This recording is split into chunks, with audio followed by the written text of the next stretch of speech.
সকাল বন্ধুরা, kitchen flavours ডালিয়ার পক্ষ থেকে আমি ডালিয়া চলে এসেছি রান্নাঘরে একটা নিরামিষ রেসিপি নিয়ে।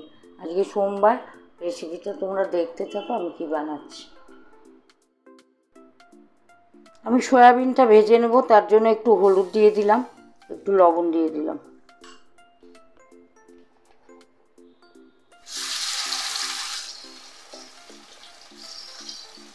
আলু সয়াবিনের অল্প মশলা, মানে বেশি রিচও করবো না, বেশি ঘনও করবো না, আবার একেবারে পাতলাও না, এই ধরনের, মানে ওই পাতলা ধরনেরই আলু সয়াবিনের ঝোল।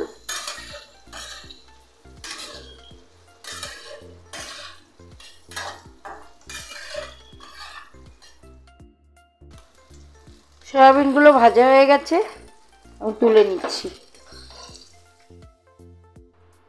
সরষের তেল দিয়ে দিচ্ছি,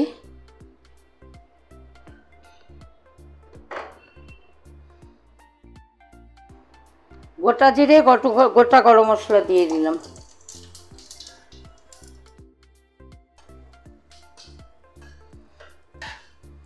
তেজপাতাটা দিয়ে দিলাম।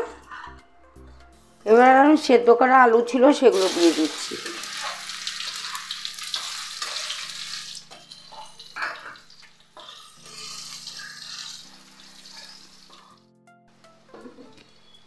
আলুটা ভাজা হয়ে গেছে। এবার এখানে আদা, যেহেতু আজকে সোমবার নিরামিষ করছি, আদা, গোটা জিরে, গোটা ধনে, লাল কাঁচা লঙ্কা 2-3টে ছিল তাই দেওয়া হয়েছে, আর টক দই, এই দিয়ে পেস্ট করে রাখা হয়েছে। মশলাটা দিয়ে দিলাম,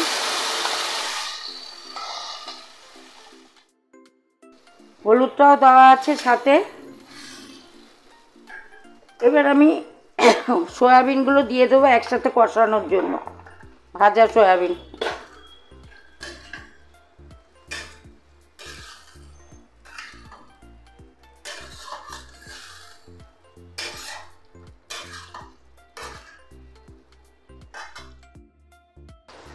এবার একটু মশলার জলটা দিয়ে দিচ্ছি তরকারিটা কষানোর জন্য।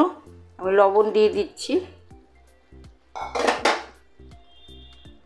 পরিমাণ মতো লবণ দিয়ে দিলাম। মশলার মধ্যে চিনি দেওয়া ছিল, আলাদা করে চিনি দিলাম না, আর স্বাদ মতো লবণ দিয়ে দিচ্ছি।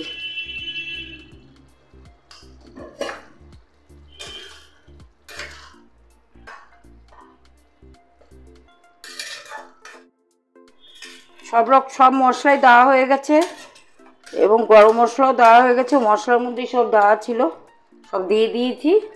আমি এই তরকারিটা কষার জন্য একটু ঢেকে দিচ্ছি। ঢাকনাটা তুলে নিয়েছি।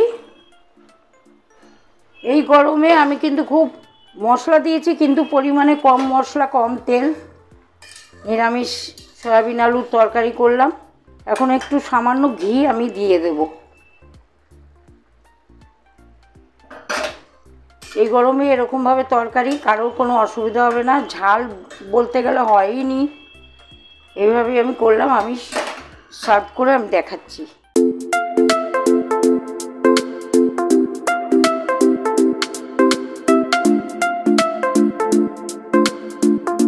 এই ছিল আজকে আমার সয়াবিন আলুর রেসিপি। খুব পাতলা করেই করলাম যাতে সবার ভালো হয়, কোনো অসুবিধা না হয়, শরীরের পক্ষে কোনো ক্ষতিকর না হয়, সেইভাবেই আমি রান্না করলাম। আমার রান্না তোমাদের কেমন লাগে? যদি ভালো লেগে থাকে একটা লাইক করে দিও, জানিও, সাবস্ক্রাইব করে দিও, শেয়ার করে দিও। আর যদি যারা আমার চ্যানেলে এখনও সাবস্ক্রাইব করোনি, তারা সাবস্ক্রাইব করে দিও, করে দিয়ে সমস্ত রান্না দেখো। পাশে থেকো, ভালো থেকো, সুস্থ থেকো। আমি একেবারে সুস্থ না, আমার শরীর খুব খারাপ। এই অসুস্থতা নিয়েই আমি আজকে রেসিপি দেখালাম। আজকে বেশি কথা আমি বলতে পারবো না। তোমাদের সবাইকে ভালোবাসা জানিয়ে, বড়দের প্রণাম জানিয়ে আজকের রেসিপিটা আমি এখানেই শেষ করছি। সবাই ভালো থেকো, সবার মঙ্গল কামনা করি। Tata, bye bye.